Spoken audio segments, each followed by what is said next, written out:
उत्तम नगर जे कॉलोनी में तरुण की हत्या को धार्मिक एंगल देकर के इसे पूरी मुस्लिम कम्युनिटी के खिलाफ एक साजिश बनाकर पेश किया गया। तरुण की जो हत्या हुई ये बिल्कुल गलत था।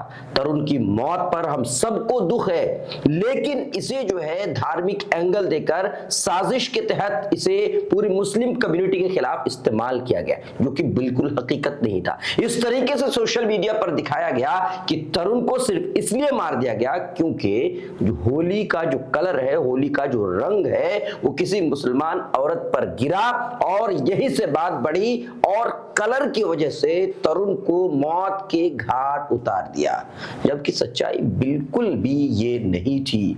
राजनेता हो या हिंदू संगठन के लोग हो, इन्होंने अपने फायदे का सौदा देखा और अपने फायदे की रोटी सेकने के लिए इसे धार्मिक एंगल दे दिया और इसे पूरी मुस्लिम कम्युनिटी के खिलाफ साजिश बना करके पेश कर दिया।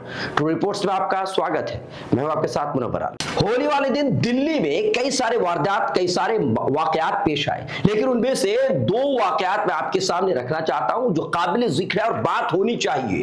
एक दिल्ली के उत्तम नगर जे कॉलोनी में तरुण की हत्या और दूसरा है दिल्ली के पालम में पुनीत यादव की हत्या।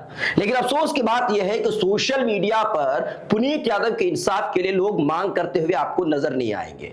हालांकि दोनों 25-26 साल की उम्र के नौजवान हैं, दोनों घर के चिराग बुझे हैं, दोनों फैमिली को तकलीफ बराबर की है क्योंकि घर से बेटा गया है, जवान बेटा गया है। तो जाहिर सी बात है पुनीत यादव के माता पिता, भाई बहन सबको दुख है। उसी तरीके से तरुण के माता पिता को भी और भाई बहन को भी सेम इसी तरीके से परेशानी हो रही है, दुख है।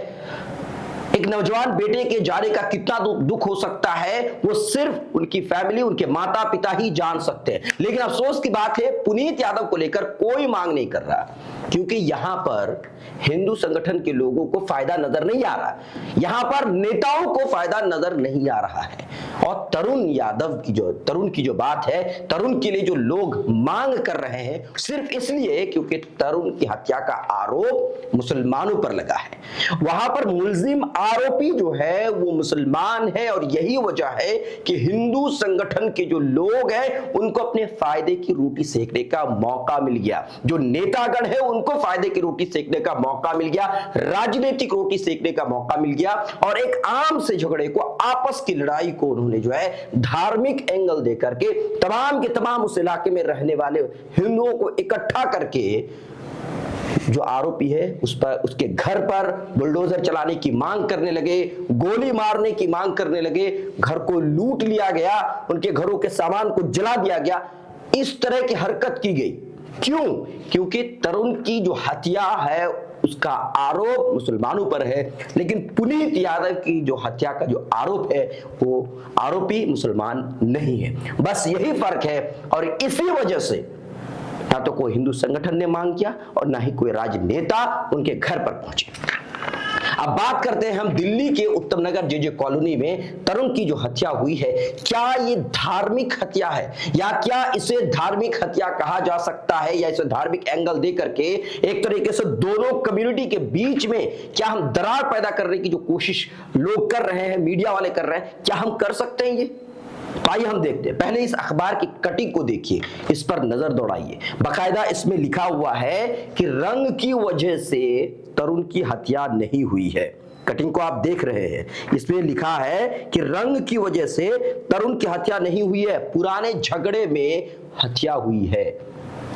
सोशल मीडिया पर अगर आप देखें तो ये कहा जा रहा है कि तरुण की हत्या सिर्फ इसलिए कर दिया गया कि जो रंग है किसी महिला पर गिरा और उसके बाद गुस्साई भीड़ तरुण को मौत के घाट उतार दिया, जबकि ऐसा कुछ भी नहीं है। इस पेपर के कटिंग में लिखा है कि डीएसपी साहब ने बकायदा खुद बताया कि 40-50 सालों से ये जो फैमिली है, दोनों फैमिली आपस में एक दूसरे को जानते हैं और हैरान करने वाली बात यह है कि इन दोनों के बीच पहले से भी कभी कूड़े को लेकर, कभी पानी को लेकर, कभी पार्किंग को लेकर के लड़ाई होती रही है और उस दिन भी किसी ना किसी मसले पर तू मैं हुई थी। एक मुस्लिम महिला ने बयान देते हुए उन्होंने सोशल मीडिया पर एक वीडियो पोस्ट किया है, उसमें उन्होंने बकायदा कहा है कि जब उनकी फूफी रास्ते से गुजर रही थी तो किसी ने उस पर गंदे पानी का गुब्बारा फेंक दिया और बात यहीं से बढ़ी। पहले से आपसी दुश्मनी थी, झगड़े लड़ाई हो रही थी और बाद में इसी गुब्बारे की वजह से जो है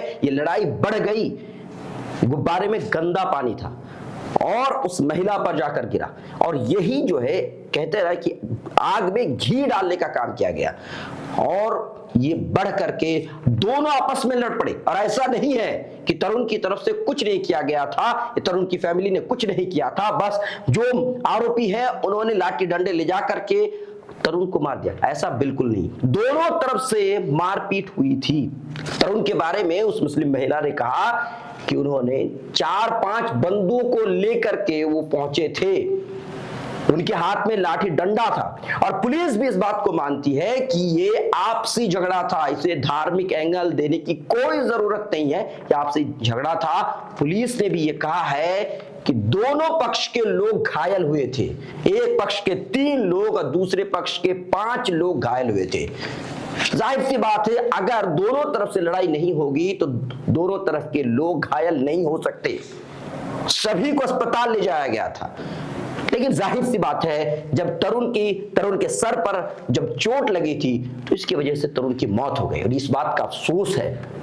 लेकिन इसका हरगिज ये मतलब नहीं कि इसे धार्मिक एंगल दे करके ये कहा जाए कि बस रंग की वजह से तरुण को मौत के घाट उतार दिया गया और उसके बाद प्रदर्शन शुरू कर दिया, नारेबाजी की, हिंदू संगठन के लोग इकट्ठा हुए और उनके घर को लूटपाट कर लिया गया, उनके सामान को जला दिया गया, यहां तक कि उस घर को भी तोड़ दिया गया। बुलडोजर कार्रवाई के द्वारा अब जो है आरोपी के घरों को तोड़ दिया गया। जैसे कि आप वीडियो में देख रहे हैं, तरुण की हत्या का जिन पर आरोप है उनके घरों को तोड़ा जा रहा है। अफसोस की बात यह है कि दिल्ली में फिलहाल बीजेपी की सरकार है और ये दिल्ली की जो सरकार है ये फिलहाल मुख्यमंत्री योगी आदित्यनाथ के मॉडल को अपनाते हुए नजर आ रहा है। बिना किसी जांच पड़ताल के दोष सिद्ध होने से पहले इस तरह का काम करना, बुलडोजर कार्रवाई, ये कहां तक सही है, कहां तक उचित है?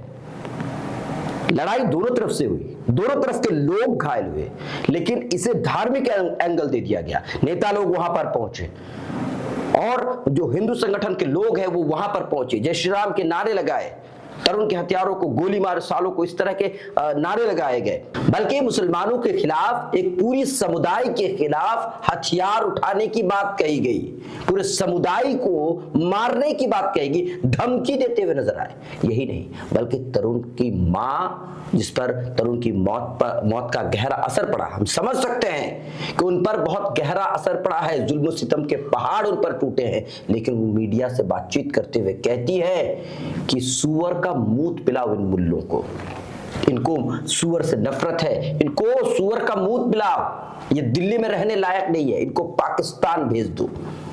ये इस तरह के अल्फाज इस्तेमाल कर रहे थे क्योंकि यहां पर उनको मौका मिला अपनी राजनीतिक रोटी और अपने फायदे की रोटी वो सेक सकते थे, उनको सेकने का मौका मिला। उनको पता था कि यहाँ पे जो आरोपी है वो मुसलमान है और पुनीत यादव के लिए कोई आवाज बुलंद नहीं कर रहा, कोई आवाज नहीं उठा रहा है।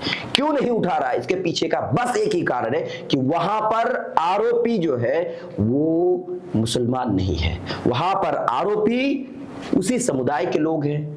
इसी वजह से वहां पर कोई नहीं पहुंचा, कोई मांग करने के लिए नहीं पहुंचा। आपको बता दें वहां एक पत्रकार पहुंचे, उन्होंने बकायदा ये भी कहा कि दिल्ली के उत्तम नगर के तरुण के लिए जिस तरीके से आवाज उठाई जा रही है, यहां पुनीत यादव के लिए भी आवाज उठानी चाहिए, चाहे कोई हत्यारा हो, हिंदू हो, मुस्लिम हो, कोई भी हो, उससे कोई फर्क नहीं पड़ना चाहिए। लेकिन आप जानते हैं ऐसा होता नहीं है।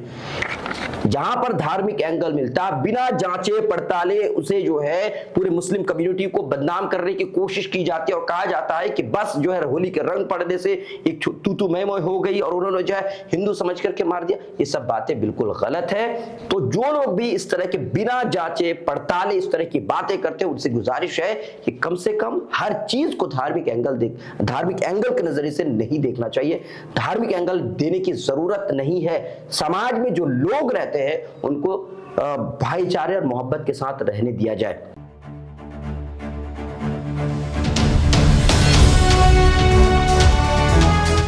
ट्रू रिपोर्ट्स, सच आप तक।